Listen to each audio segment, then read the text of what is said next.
Thanks for joining me for another video about Skyrim with Requiem, playing as my Illusionist Mage.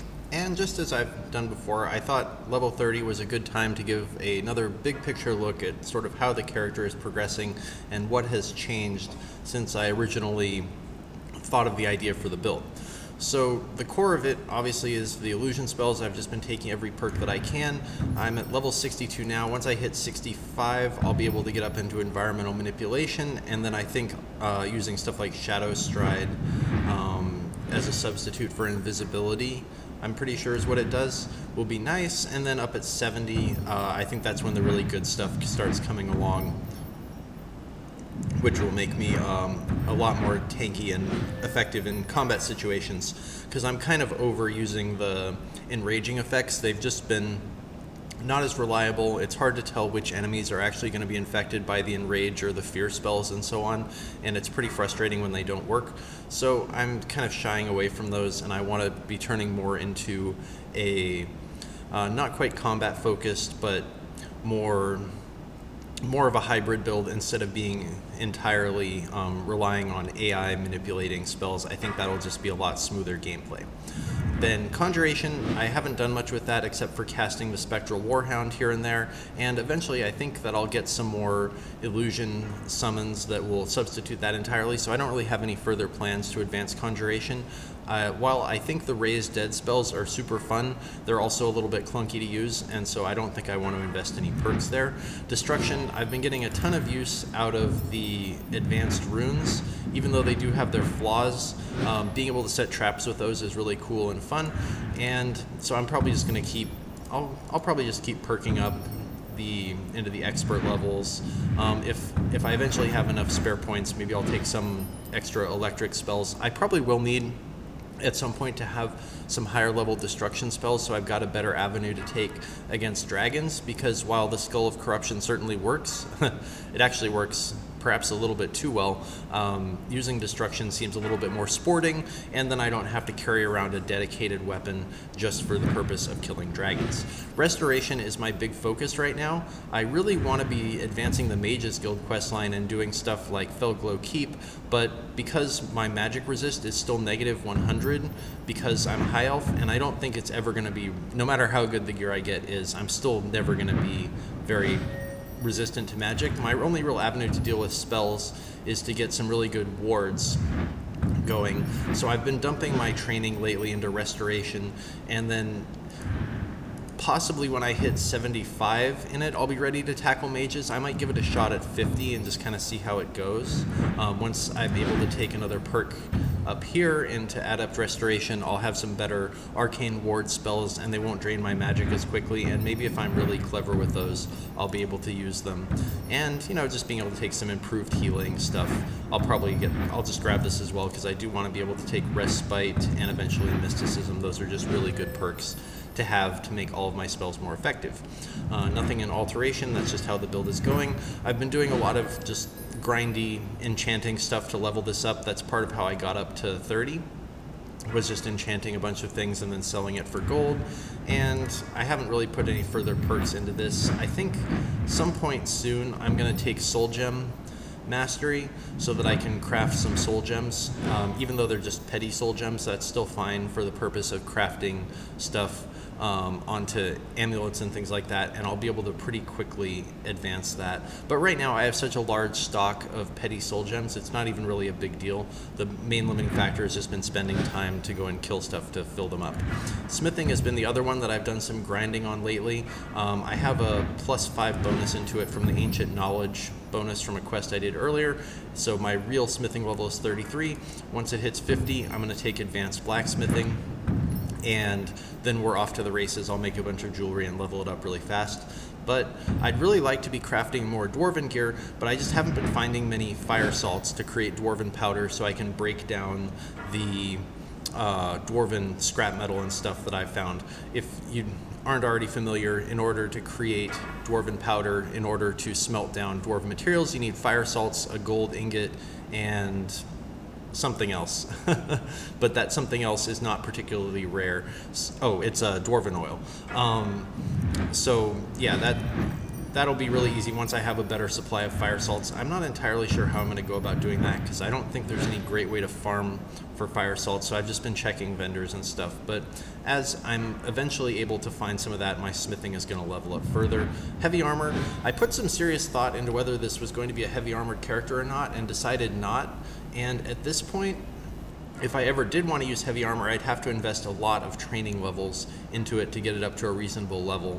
So maybe after I do the Augma Infinium, I'll start reconsidering that because I may have the perk points to spare to start thinking about heavy armor, but honestly it doesn't really seem that necessary. I've just been dumping all my level up points into health, and now I actually have a pretty respectable health pool, so I'm not dying randomly to stuff as often as I was before, and especially as I get the better defensive illusion spells up, I don't think that heavy armor will even be necessary.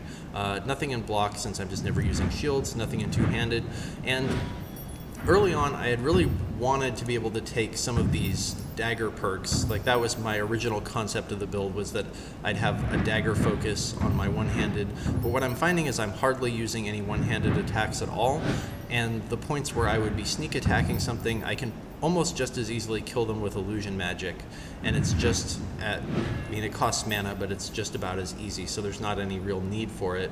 So that's something where, I don't know, maybe at some point when the character has maxed out the crafting skills, I'll start going back and trying to level up one-handed so I can keep advancing in levels.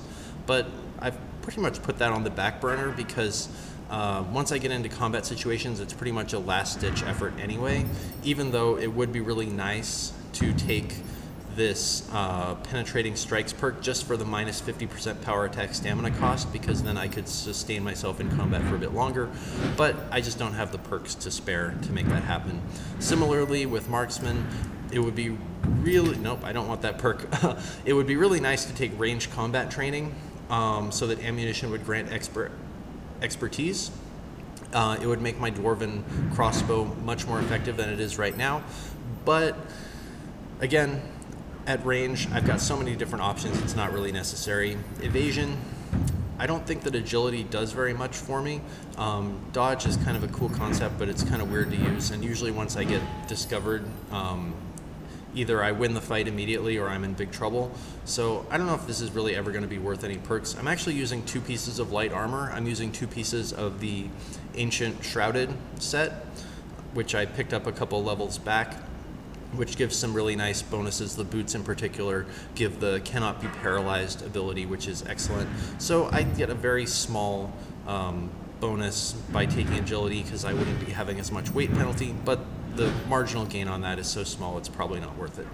Sneak, I haven't invested anything in this recently, but I've been going up the left side, which is just the avoid detection side, and I keep kind of debating with myself whether I want to take the right side as well. And I just haven't been doing all that many sneak attacks lately. It's pretty easy to sneak up on stuff and kill it while invisible, but it's also kind of boring.